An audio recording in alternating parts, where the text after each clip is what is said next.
શ્રીમદ ભાગવત કથા નવમો સ્કંદ ભાગ 11। આગળના ભાગમાં આપણે જોયું કે શ્રી રામચંદ્રજીના વિરહમાં દશરથ રાજાએ પ્રાણ ત્યાગ કર્યો છે। ભરત શત્રુઘ્નને મોસાળેથી તેડી લાવવા ગુરુ વશિષ્ઠ સેવકોને મોકલે છે। ભરત શત્રુઘ્ન અયોધ્યા આવી પહોંચ્યા છે। અયોધ્યા જાણે તેમને સ્મશાન ભૂમિ હોય તેવું લાગે છે। ભરત આવ્યાના સમાચાર જાણી હરખાથી કઈ તેમને મળવા દોડી જાય છે। ભરતજી પૂછે છે, માં, મારા પિતાજી ક્યાં છે? મોટા ભાઈ રામ શું કરે છે? કરુણતાની અવધિ આવે છે। કઈ ભરતને શુભ સમાચાર સંભળાવે છે। ભરતને તે સમાચાર યમદૂતની વાણી જેવા લાગે છે। રામને વનવાસ, ભરતને ગાદી। રામના વનગમનના કારણે પિતાએ કરેલો પ્રાણત્યાગ, આવા સમાચાર શુભ ગણાય ખરા? અને તે પણ ભરત જેવા ભાઈ માટે। ભરત એટલે આદર્શ ભાઈ, આદર્શ પુત્ર। તે ભાઈનું રાજ્ય ભોગવે ખરા? પિતાના મૃત્યુના કારણરૂપ બનેલા રામ વનવાસથી તે રાજી થાય ખરા? ભરત કૈકેયીનો તિરસ્કાર કરે છે અને શત્રુઘ્ન મંથરાને લાત મારે છે। ભરત શત્રુઘ્ન કૈકેયીનું ભુવન છોડી માતા કૌશલ્યા પાસે દોડી જાય છે અને કહે છે, માં, રામને વનમાં મોકલ્યા તે બાબતમાં મારી સંમતિ હોય તો મને માતૃહત્યા અને પિતૃહત્યાનું પાપ લાગે। ભરત તો નિષ્કલંક, નિષ્કપટ, નિસ્વાર્થી છે। ભરત જેવો ભાઈ ક્યાંય મળશે નહીં। કૌશલ્યા તેમને ધીરજ આપે છે। ત્યાર પછી ભરતે દશરથ રાજાનો અગ્નિ સંસ્કાર કર્યો છે। ભરતે સ્પષ્ટ શબ્દોમાં કહ્યું છે કે હું રાજા થવાનો નથી। વનમાં જઈ હું શ્રી રામને પાછા બોલાવી લાવીશ।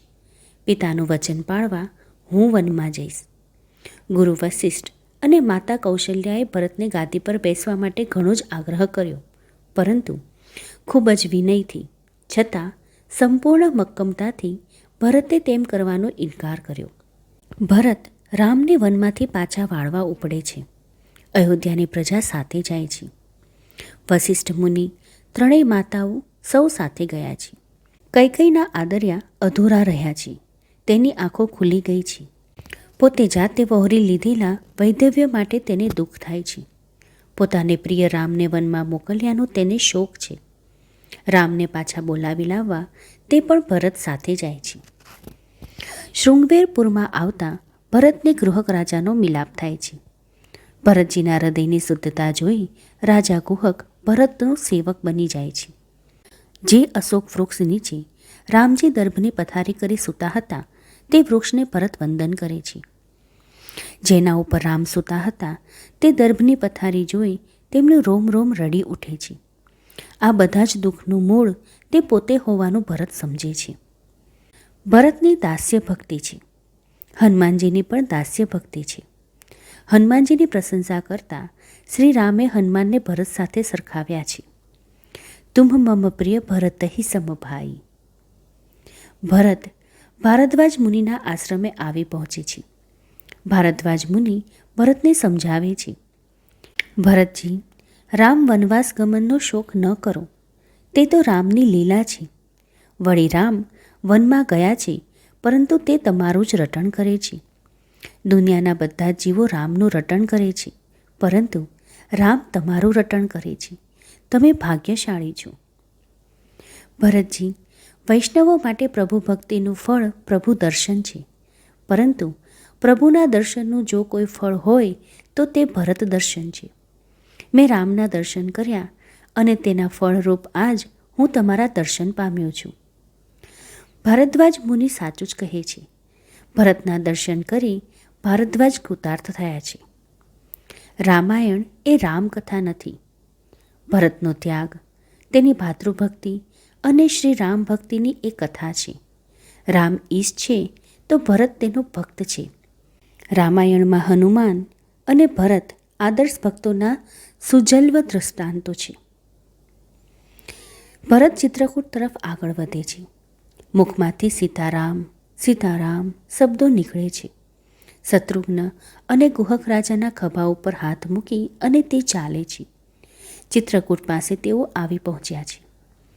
ચતુરંગી સેના લઈ ભરત આવે છે એ સમાચાર જાણી લક્ષ્મણજીના મનમાં આશંકા જાગે છે. રાજલક્ષ્મી પ્રાપ્ત કરી શું ભરતની બુદ્ધિ ભ્રષ્ટ થઈ ગઈ હશે? તે શા માટે લશ્કર લઈને આવે છે? લક્ષ્મણને ક્રોધ ચડે છે.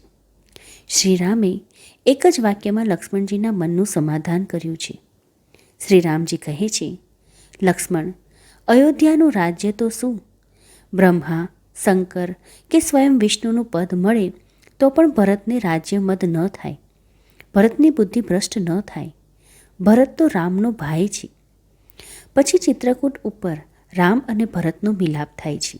બંને ભેટે છે. વશિષ્ઠ ગુરુને પ્રણામ કર્યા છે. સૌથી પહેલાં રામ કૈકેયીને મળે છે. પછી અનેક રૂપો ધારણ કરી શ્રી રામ એક સાથે સૌને મળે છે. અદનામાં અદના માણસને પણ એમ લાગે છે કે રામ મને મળ્યા. પિતાના મૃત્યુના સમાચાર મળતા શોકાતુર બનેલ રામ પિતાનું શ્રાદ્ધ કર્યું છે. ભરત મિલાપની ફલશ્રુતિ સી એ હતું ભક્ત અને ભગવાનનું, જીવ અને ઈશ્વરનું મિલન. ભરત શ્રી રામને અયોધ્યા લઈ જવા આવ્યા હતા. પિતાની આજ્ઞા પાળી પોતે વનમાં જશે અને રામજીને અયોધ્યા જઈ રાજગાદી સ્વીકારી પ્રજાનું પાલન કરવું જોઈએ તેવી વિનંતી તેમણે શ્રી રામને કરી. પરંતુ રામજીનો જવાબ એક જ હતો કે પિતાની આજ્ઞા સ્પષ્ટ છે, રામને વનવાસ. વનમાં તો રામ જ જાય. રાજા જનક પણ રામને સમજાવે છે, પરંતુ પ્રાણ જાય અરુ વચન ન જાય. પછી રામચંદ્રજી ભરતને વચન આપે છે. 14 વર્ષના વનવાસ પછી પોતે અયોધ્યા અવશ્ય પધારશે. રામજી ભરતને પોતાની પાદુકા આપે છે. વનમાંથી સીધા અયોધ્યા પધારવાનું વચન આપે છે. પછી ભરત અયોધ્યા પાછા જાય છે. સિંહાસન ઉપર રામની પાદુકાઓ પધરાવે છે. નંદીગ્રામમાં રહી રામના સેવક તરીકે રાજ્યનો વહીવટ ચલાવે છે. ભરતજી નંદીગ્રામમાં રહે છે. ગૌમુખ યાચક વ્રત કરે છે. ગાયને જવ ખવડાવે છે. તે જવ તેના છાણમાંથી બહાર આવે તેને ગૌમૂત્રમાં ઉકાળે. તે રીતે ઉકળેલા જવ દિવસમાં એક જ વાર તેઓ આરોગે છે. તેમણે જટા બાંધી છે. દર્ભની પથારી ઉપર નહીં, પરંતુ જમીન ઉપર તેઓ શયન કરે છે. રામજીની તપશ્ચર્યા અને વનવાસ ભરતની તપશ્ચર્યા અને વનવાસ પાસે ઝાંખા પડી જાય છે. ચિત્રકૂટથી આગળ વધી રામજી અત્રિ ઋષિના આશ્રમમાં પધારે છે. ત્યાંથી સુતીક્ષ્ણના આશ્રમમાં જાય છે. સુતીક્ષ્ણ અગત્ય ઋષિના શિષ્ય હતા. વિદ્યાભ્યાસ પૂરો થયા પછી સુતીક્ષ્ણ ગુરુને ગુરુદક્ષિણા માંગવા માટે આગ્રહ કરે છે. ગુરુ કહે છે, વિદ્યાદાનના બદલામાં ગુરુ શિષ્ય પાસે કાંઈ ન માંગે, પરંતુ શિષ્ય ગુરુને આપવા ઈચ્છે તો શિષ્યની પ્રેમ ભાવના અને શક્તિ જોઈ ગુરુ તેની પાસે કંઈક માંગે તો તે અનુચિત ન કહેવાય. સુતીક્ષ્ણ, તારામાં શક્તિ છે. મેં તને વિદ્યા આપી છે. તારાથી બને તો તું મને ભગવાનના દર્શન કરાવજે. સુતીક્ષ્ણ ગુરુ દક્ષિણા આપવા તત્પર બન્યા છે. પોતાની પ્રેમલક્ષણા ભક્તિ વડે તેમણે શ્રી રામને હૃદયમાં પધરાવ્યા છે. તે રામજીની પ્રતીક્ષા કરી રહ્યા છે. ભક્ત વત્સલ શ્રી રામ સીધા તેમના આશ્રમે પધાર્યા છે. રામજીને પ્રણામ કરી સુતીક્ષ્ણ કહે છે, અહીંથી આગળનો રસ્તો હું તમને બતાવીશ. ભક્તની ભાવનાને વશ બની ભક્તિની પ્રતિજ્ઞા પૂરી કરવા રામ સુતીક્ષ્ણ સાથે જાય છે અને તેમને અગસ્ત્ય ઋષિના આશ્રમમાં લઈ જાય છે. ગુરુજીને કહે છે, ગુરુજી, તમને ભગવાનના દર્શન કરાવવા માટે સ્વયં ભગવાનને હું તમારી પાસે લઈને આવ્યો છું. તેમના દર્શન કરો. અગસ્ત્ય ભાવ વિભોર બની જાય છે, કૃતાર્થ બને છે. પછી શ્રી રામજી ગોદાવરી તટે પંચવટીમાં આવી પર્ણકુટી બનાવી તેમાં નિવાસ કરે છે. પંચ પ્રાણરૂપે પંચવટીમાં સર્વના પ્રાણરૂપે પરમેશ્વર બિરાજ્યા છે. પંચવટીમાં રહેતા રામને જોઈ મોહ પામી રાવણની બહેન શૂર્પણખા તેમની પાસે આવી પોતાની સાથે લગ્ન કરવા માટે તેમને વિનવે છે. રામજી તેને લક્ષ્મણજી પાસે મોકલે છે. લક્ષ્મણજી તેનું અસલી સ્વરૂપ જાણી રામજીની આજ્ઞાથી તેના નાક કાન કાપી તેને વિરૂપ બનાવી દે છે. રામ ખર, દૂષર, ત્રિશરણાનું સંહાર કરે છે. શૂર્પણખા રાવણ પાસે જાય છે. રાવણને ઉશ્કેરે છે. સીતાનું અપહરણ કરી લાવવાની પ્રેરણા આપે છે. રાક્ષસ સંહારનું કાર્ય અહીં શરૂ થવાનું છે. તેથી રામચંદ્ર સીતાજીને કહે છે, દેવી, હવે રાક્ષસ સંહાર લીલા કરવાની છે. આપ અગ્નિમાં નિવાસ કરો. સીતાજી અગ્નિમાં સમાઈ જાય છે. પ્રગટ દેખાતા સીતાજી છાયા રૂપે પૃથ્વી ઉપર રહે છે. સીતાજીનું અપહરણ કરવું છે, પરંતુ જે ધનુષ્ય પોતે ન ઉચકી શક્યો ને શિવધનુષ્યને રમત માત્રમાં ઉઠાવનાર રામ સાથે સીધા સંઘર્ષમાં આવી સીતાજીને ઉઠાવી જવાનું સાહસ કરવા રાવણ તૈયાર નથી. તે કપટથી સીતાજીને ઉઠાવી જવા માંગે છે. તે મારીચને મળે છે. તેને સોનાનું મૃગ બનાવી સીતાજીને લલચાવવા મોકલે છે. કપટ યોજનામાં પાવરતો રાવણ સર્વાંગ સંપૂર્ણ યોજના તૈયાર કરે છે. શ્રી રામ તેની યોજનામાં સહાય કરે છે. રામ પુષ્ટિ ભગવાન છે. રાવણની લંકામાં જઈ અનેક અસુરી જીવોની ઉપર તેઓ અનુગ્રહ કરવા માંગે છે, પરંતુ લંકામાં જવા માટેનું બહાનું તેમને મળવું જોઈએ ને, અને તે છે સીતાજીનું રાવણ દ્વારા અપહરણ. જો રાવણ સીતાજીને લઈ જાય તો જ પોતે લંકામાં પ્રવેશ કરી શકે. તેથી પોતે સ્વેચ્છાએ રાવણની યોજનામાં સહાયભૂત થાય છે. મારીચ સુવર્ણ મૃગ બન્યો છે. સોનેરી વેલ બુટ્ટાવાળી તેની ચામડી સ્ત્રીઓના મનને લલચાવે તેવી છે. સીતાજી પણ સામાન્ય સ્ત્રી બની જાય છે. મૃગચર્મને કાછડી બનાવવા તેઓ ઈચ્છે છે. રામજીને વિનંતી કરે છે, આ મૃગને જીવતો પકડી લાવો. જીવતો ન પકડાય તો તેને મારીને તેની ચામડી ઉતારી લાવો. હું તેની કાછડી સીવડાવીશ.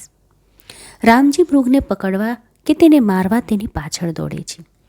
તેમણે પંચવટીથી દૂર જવા માટેનો મૃગનો પીછો પકડ્યો છે. દૂર ગયા પછી તેઓ મૃગને બાણ મારે છે. મરતા પહેલાં મૃગ જોરથી ચીસ પાડે છે, લક્ષ્મણ, લક્ષ્મણ, ધાજો, ધાજો. સીતાજી તે બૂમ સાંભળે છે. લક્ષ્મણને રામની સહાય માટે જવા વિનવે છે. લક્ષ્મણજી રામનું સાચું સ્વરૂપ જાણે છે. સીતાજીને આશ્રમમાં એકલા છોડી જવા તે ના પાડે છે. લક્ષ્મણજી ન જાય તો રાવણની યોજના સફળ ન થાય. લક્ષ્મણે જવું જ જોઈએ. આથી સીતાજી લક્ષ્મણને કઠોર વચન સંભળાવે છે. પોતાના પ્રત્યેની તેમની દાનતમાં શંકા વ્યક્ત કરે છે. લક્ષ્મણ તો નૈષ્ઠિક બ્રહ્મચારી છે. રામ સીતાને માતા પિતા સમજનાર આદર્શ ભાઈ છે. સીતાજીના કઠોર વચનો સાંભળી તે દુઃખી થાય છે. રામજીની પાછળ તે પણ વનમાં જાય છે. જતાં પહેલાં પર્ણકુટી ફરતી મર્યાદા રેખા દોરે છે. તે રેખામાં પ્રવેશ કરનાર બળીને ભસ્મ થઈ જાય. એ તો લક્ષ્મણ જતીએ દોરેલી રેખા, પરંતુ પ્રભુ પોતે ઈચ્છે ત્યારે અશક્ય પણ શક્ય બને છે. રાવણ સાધુના વેશે આવે છે. સાધુ તો પૂજ્ય ગણાય. સાધુને ભિક્ષા આપવી જોઈએ. ગૃહિણીઓનો એ ધર્મ. સીતાજી ફળ ફૂલ લઈ ભિક્ષા આપવા આવે છે. ચતુર રાવણ લક્ષ્મણ રેખા ઓળંગતો નથી. સીતાજીને તે રેખાની બહાર આવવા કહે છે. ભિક્ષા લીધા વિના અતિથિ ચાલ્યો જશે તેવા ડરથી સીતાજી એક પગ રેખાની બહાર મૂકી પોતાનો હાથ ભિક્ષા આપવા માટે લંબાવે છે. રાવણ તે હાથ પકડી લે છે. સીતાજીને ખેંચી ઉપાડી પોતાના રથમાં નાખે છે. સીતાજીની ચીસો સાંભળી રાજા દશરથનો મિત્ર જટાયુ ગીધરાજ અતિશય વૃદ્ધ હોવા છતાં સીતાજીની મદદે દોડી આવે છે. રાવણ અને ગીધરાજના યુદ્ધમાં રાવણ કપટથી ગીધનો સંહાર કરે છે. તેની પાંખો કાપી નાખે છે અને પછી તે સીતાજીને લઈને આકાશ માર્ગે લંકા જવા ઉપડી જાય છે. માયાવી રાક્ષસ મારીચને મારીને પાછા ફરતા રામને લક્ષ્મણજી સામા મળે છે. રામ તેમને પૂછે છે, તારી ભાભીને એકલી મૂકી તું કેમ આવ્યો? રડતી આંખે દુઃખી હૃદયે લક્ષ્મણ બધી જ હકીકત તેમને કહે છે. પરિસ્થિતિની ગંભીરતા સમજી બંને ભાઈઓ દોડતા પર્ણકુટીમાં આવે છે. પર્ણકુટી ખાલી છે. રામ માનવ લીલા આદરે છે. સીતા, સીતા નો પોકાર કરતા કરુણ આક્રંદ કરે છે. લક્ષ્મણ તેમને સમજાવે છે. સીતા વિરહમાં પાગલ જેવા બની ગયેલા રામ સીતાની શોધમાં નીકળે છે. જે કથા આપણે આવનારા ભાગમાં સાંભળીશું. જો આપને આ કથા સાંભળવામાં રસ પડતો હોય તો મારી ચેનલને લાઈક, સબસ્ક્રાઈબ અને શેર અચૂકથી કરશો. જય શ્રી કૃષ્ણ.